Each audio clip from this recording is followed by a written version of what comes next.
Бях ви обещал, че след 28 започвам отново с видеята, днес е 29.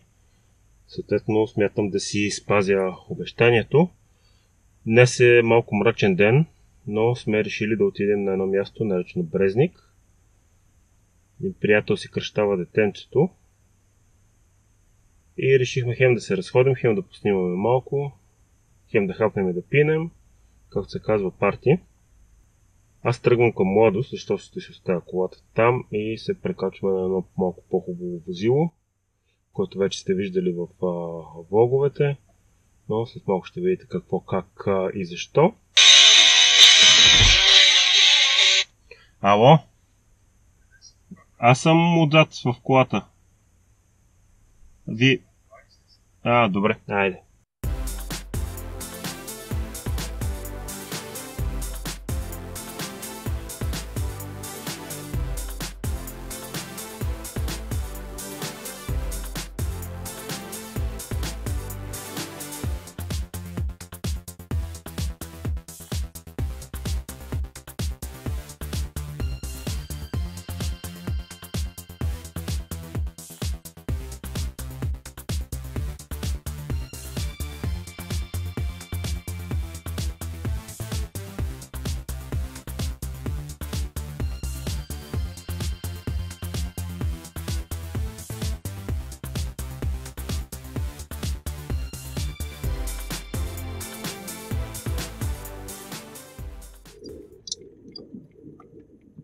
Не мисля, че всеки ден мога да ви занимавам с интересни неща. Фотограф и толкова ще си остане в събота, както си беше и преди. За там са интервютата. Утре, както разбрахте, ще интервюирам един фотограф, който страшно много харесвам, който следя. Един от малкото български фотографи, които реално следя какво качва всеки ден.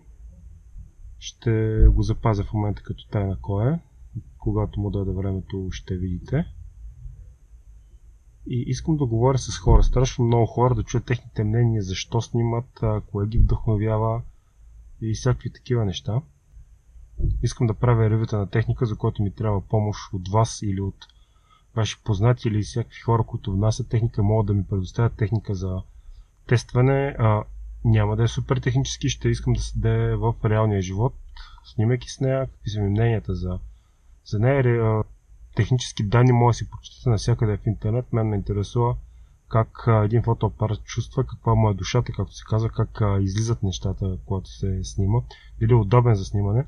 Примерно Sony, на хартия са прекрасни, страхотна картинка, но когато тръгне да снима човек с тях, усеща, че нещата не са чак толкова прекрасни. И тези неща, реално човек може да ги усети само в един реален тест, когато поснима с дадено нещо. И за това имам чувство, че много хора харесват Sony, без да са го пипне или са ви гледали някакви снимки в нета и си съставят мнение за тези фотоапарати.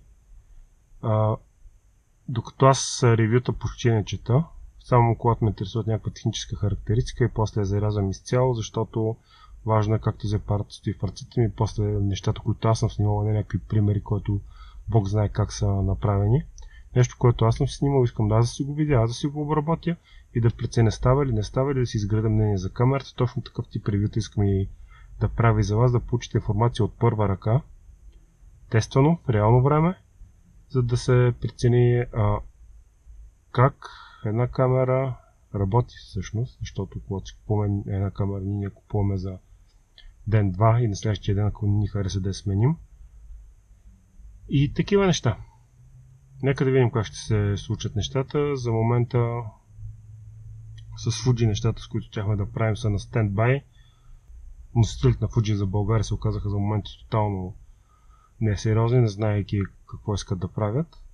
Но здраве да е, вървим нататък. Ако излезе нещо добре, ако не, аз продължавам да си снимам Fuji, не съм синдикално, ще си съвнасят нещата.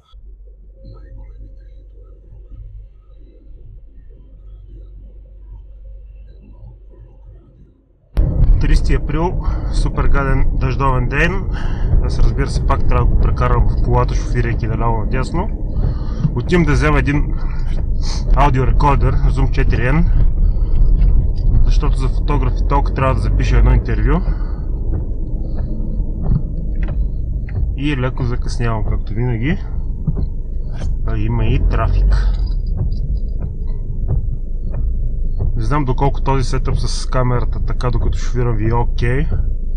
Надявам се да измисля някакъв по-лесен начин.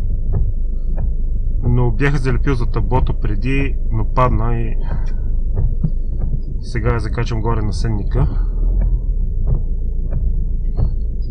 Лошото е, че докато шофирам няма как да гледам в камерата, защото трябва да гледам пътя. Но пак така мога да върша две неща едновременно, да шофирам и да ви говоря. Не че има кой знае колко важни неща за казване в момента.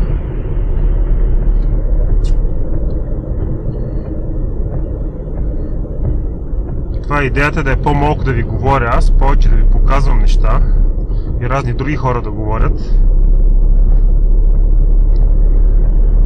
И тъй като нямам брошки, всъщност имам само една брошка, ми трябва две за интервю и няма как да ги включа без миксер, ще се наложи да записвам с микрофоните на Zoom и съм леко притеснен за аудиокачеството, после ще синхронизирам с рот микрофона, който е на камерата, с която ще записвам. Но в най-скоро време трябва да се снабди с две бежични брошки. Харесал съм си ги вече, просто не достигат средства за това.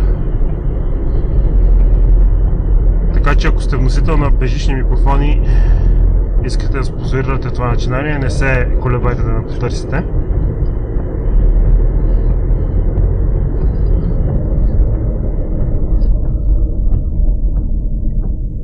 Светофарче. И така, значи харесва се с един модел на Samronic, в който в един приемник могат да бъдат включени две брошки, бежични. Те са с отделни предаватели, но с един приемник и този приемник може да влезе директно в аудиото на камерата, така по този начин си изпестявам зум устройството и пише звука директно в камерата, няма да се налага после да синхронизирам звук в монтажа. Трябва да се пробва, разбира се, като вариант, не съм тествал, не знам как дали ще проработи.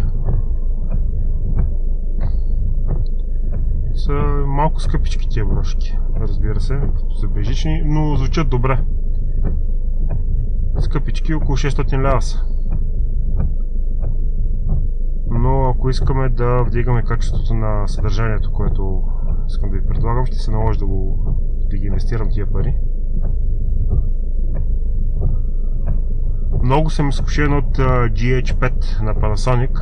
Много хубави четене ще чета за нея. Съжаление, все още не мога да я пипна, за да видя какво може реално. Но 10-битовия запис много ме изкушава, за разлика от 8-те бита при повечето камери. Има и RAW функция, Vlog, и специално за видео. За фото не я коментирам изобщо тази камера, но за видео би била доста интересно нещо. Надявам се да имам възможност да се докопам до нея и да й направя едно кратко видео ревю. Но просто както всичко останало в България, тия неща малко закъсняват. Няма бройки, така нататък, но скоро и това ще стане. Това е, продължавам да шофирам и ще се видим след малко. В смисъл, не съм фотограф на... Това е правилно и това не е правилно. Да си ограничава човек. Да, не бих искал по някакъв начин да... Другото, което не бих искал да ме определят по някакъв начин, защото утре мога да си кажа, искам да променя това, което съм. Нещо друго. 1 май, чак сега успявам да излезна от къщи, часът е 7:30. Използвах, че е неработен ден да наваксам малко с разни задачки по вкъщи. Парални прахосмокачки, чини и всякакви такива глупости. И пообработвах доста неща. За съжаление няма как да ви покажа каквото и да е още, защото още самите клиенти не са го видели. Чуйте се, защо целият този влог е на GoPro и на телефони. Не мога да си намеря зарядното за голямата камера, колкото и да е странно. И затова не мога да заредя батерията и да запиша. Не ми се записва с Fuji, тъй като жака за микрофона е различен, трябва да търся преходниците къде са ми и като цяло не съм доволен от видеото на Fuji-то. Значи, колкото хубави снимки правя, ако и видеото им беше такова, щяха да са безценни. Трябва да пробвам X-T2 как е видеото.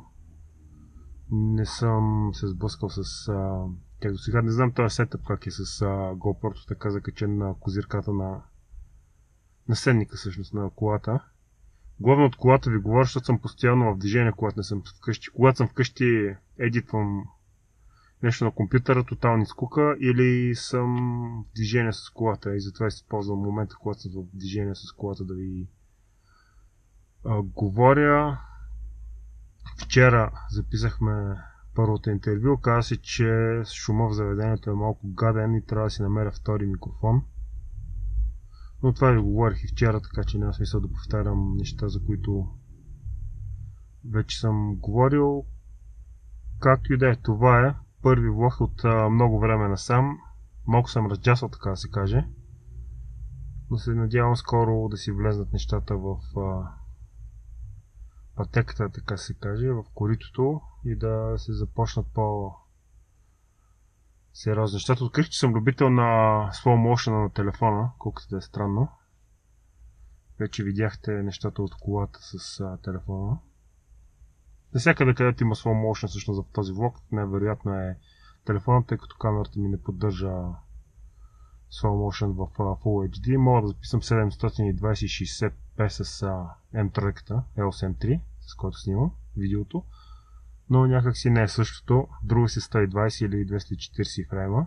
В случая записвам на 120, защото 240 ми да е прекалено бавно.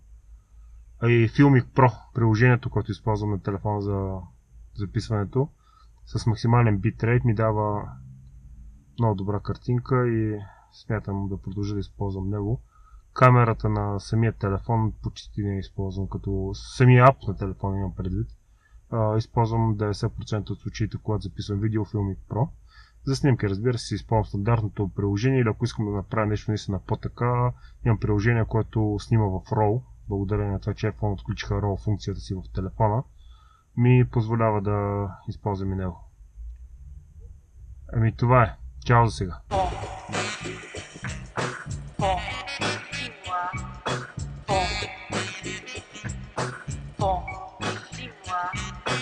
Bom,